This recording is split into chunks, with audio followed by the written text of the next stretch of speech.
Hi guys, this is Advocate Uksar Ahmed and welcome to my channel Learn Law. Friends, lockdown 1 and lockdown 2 के बाद पूरे देश की आर्थिक व्यवस्था पूरी तरीके से बिगड़ी हुई है। हर व्यक्ति अपनी जरूरत के हिसाब से कोई पर्सनल लोन लेता है, कोई बिजनेस लोन लेता है, किसी को अपना घर बनाने के लिए लोन चाहिए और किसी को अपना घर खरीदने के लिए लोन चाहिए। एजुकेशन के लिए स्टूडेंट्स भी लोन लेते हैं क्योंकि आर्थिक हालात ठीक नहीं है, नई नौकरियां नहीं मिल रही, बिजनेस अपने ट्रैक पर नहीं पहुंच रहा है, तो इसका सीधा असर यह है कि आपकी ईएमआईज टूट रही हैं। जिन्होंने पर्सनल लोन लिए हैं वो अपनी पर्सनल लोन की ईएमआईज नहीं पे कर पा रहे और जिन्होंने क्रेडिट कार्ड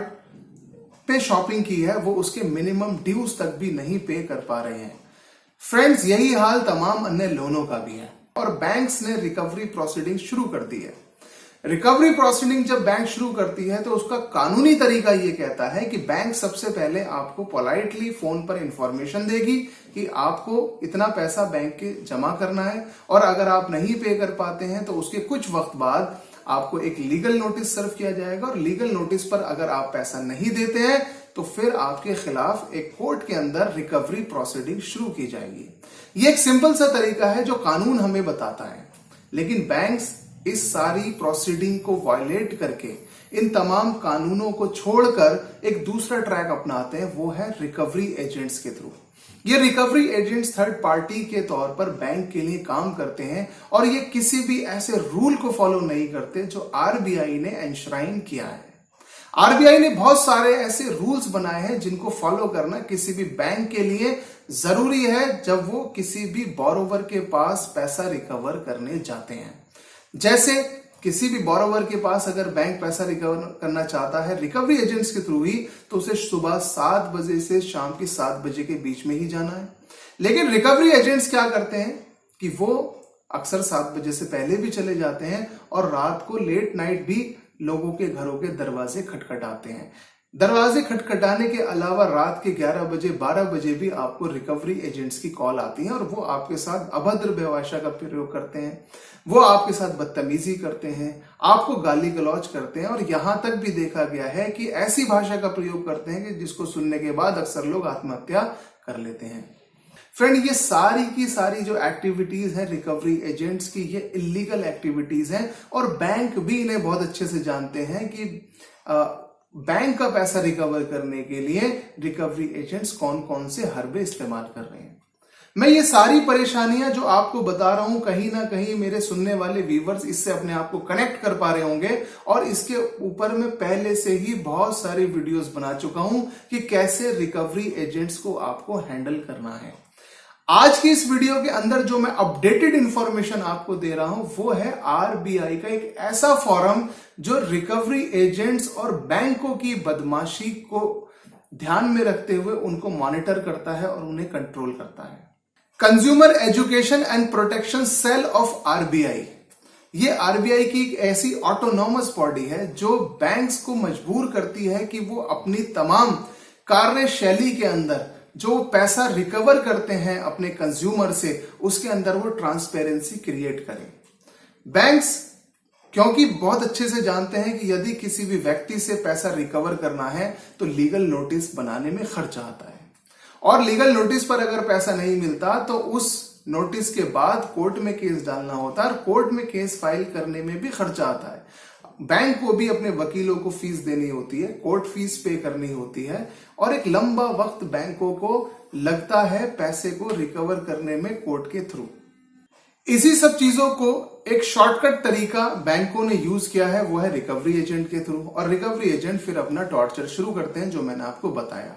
इन्हीं सारी चीजों से बचने के लिए consumer education and protection cell of RBI आपकी हेल्प करती है। अगर आप में से कोई भी व्यक्ति इनमें से कोई भी परेशानी फेस कर रहा है जो रिकवरी एजेंट और बैंक स्टाफ करता है तो आप इस सेल के अंदर इन राइटिंग या ऑनलाइन भी कंप्लेंट रजिस्टर्ड कर सकते हैं। आप हिंदुस्तान के किसी भी हिस्से में हैं, आप अपनी कंप्लेंट रजिस्टर्ड कर सकते हैं और बहुत तेजी के साथ ये इन कंप्लेंट्स के ऊपर कार्यवाही करते हैं। एक फॉर्म तो ये है जो मैंने आरबीआई का बताया। इमीडिएटली अगर आपको किसी रिलीफ की जरूरत है, सपोज एक रिकवरी एजेंट आपके घर के आगे ही आकर खड़ा हो गया है, आपकी घर की लेडीज के साथ वो बदतमीजी कर रहा है, बच्चों के साथ बदतमीजी कर रहा है, तो इंस्टेंटली आपको क्या करना है? ऐसी सिचुएशन के अंदर आपके पास सबसे इमीडिएट जो मदद है वो पुलिस की है। आप 100 नंबर पर कॉल कर सकते हैं, आप पुलिस को एक कंप्लेंट लेटर लिख सकते हैं। कोई भी रिकवरी एजेंट अगर आपके घर के अंदर आ चुका है, आपके प्रेमाइसिस के अंदर आ चुका है और आपकी इजाजत के बगैर आया और वो आपसे बदतमीजी कर रहा है, तो आप याद रखिए उसकी ये हरकत इंडियन पीनल कोड के अंदर कई सारे सेक्शंस को अट्रैक्ट करती है, कई सारी धाराओं को अट्रैक्ट करती है। वो क्रिमिनल ट्रेसपास कर रहा है, वो इंटिमिडेशन कर रहा है, अगर वो आपके साथ गाली गलौज बदतमीजी कर रहा है, तो ये सारे के सारे अपराध हैं और इन अपराधों के ऊपर उसके खिलाफ बाकायदा FIR हो सकती है, उसके ऊपर कानूनी कार्रवाई हो सकती है। उसके बाद सेकंड रेमेडी आपके पास ये है कि आप साइबर कंप्लेंट भी रजिस्टर्ड कर सकते हैं और आप बैंकिंग ओम्बुड्समैन के पास भी अपनी कंप्लेंट रजिस्टर्ड कर सकते हैं। साइबर कंप्लेंट में आप कब जाना है और बैंकिंग ओम्बुड्समैन के पास आपको कब जाना है, इसके बारे में भी मैं आपको डिटेल में बता देता हूं। अक्सर रिकवरी एजेंट ये करते हैं कि वो आपके मोबाइल तक को हैक कर लेते हैं और उसमें से डाटा हैक करके आपके रिलेटिव्स, आपके बॉस, आपके पड़ोसियों को कॉल करते हैं और उन्हें विजिट करते हैं। फ्रेंड्स, अगर कोई भी व्यक्ति आपके मोबाइल का डेटा हैक कर रहा है, आपकी कॉन्टैक्ट लिस्ट को एक्सेस कर रहा है आपकी परमिशन के बिना, तो इंफॉर्मेशन टेक्नोलॉजी एक्ट के अंदर भी वो bailable non bailable offences commit कर रहा है। और ऐसी अगर कोई भी आप महसूस कर रहे हैं आपके साथ कोई भी ऐसी वारदात हो रही है, तो आप cybercrime.gov.in पर भी कंप्लेंट कर सकते हैं। अगर आपकी कोई भी सुनवाई नहीं हो रही, सपोज आप साइबर क्राइम पर भी आपने कंप्लेंट करी है, आप पुलिस को भी कंप्लेंट कर रहे हैं, क्योंकि हमारे यहाँ पुलिस बहुत लचर तरीके से काम करती है, तो आप गूगल पर सर्च करिए कि आपके घर के आसपास में बैंकिंग ओम्बुड्समैन कहां पर है, और बैंकिंग ओम्बुड्समैन के यहाँ पर आप ऑनलाइन और ऑफलाइन दोनों तरह की कंप्लेंट रजिस्टर्ड कर सकते हैं। और ये एक तरह के जज होते हैं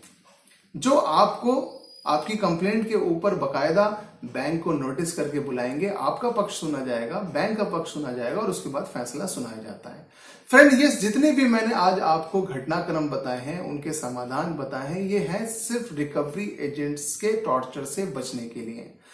आप इनमें से कोई भी टॉर्चर अगर फेस कर रहे हैं, मेरी और भी वीडियो देख सकते हैं, उनमें मैंने और इलाबोरेटली चीजों को एक्सप्लेन किया है। इसके अलावा भी अगर आपका टॉर्चर बंद नहीं होता है तो आप किसी लीगल एक्सपर्ट से कंसल्ट करिए, ताकि वो और बेहतर तरीके से आपको समझा सके। ये जो चीजें मैंने बताई है, इसके अलावा भी कोई ऐसा क्वेश्चन है जो अभी अनआंसर्ड है, आप मुझे कमेंट बॉक्स में लिखिए, मैं आपको टाइमली रिप्लाई करने की कोशिश करूंगा। और लास्ट में मेरी आपसे रिक्वेस्ट है कि मेरी वीडियो को प्लीज लाइक करें, शेयर करें और मेरे चैनल को सब्सक्राइब करें। Thank you.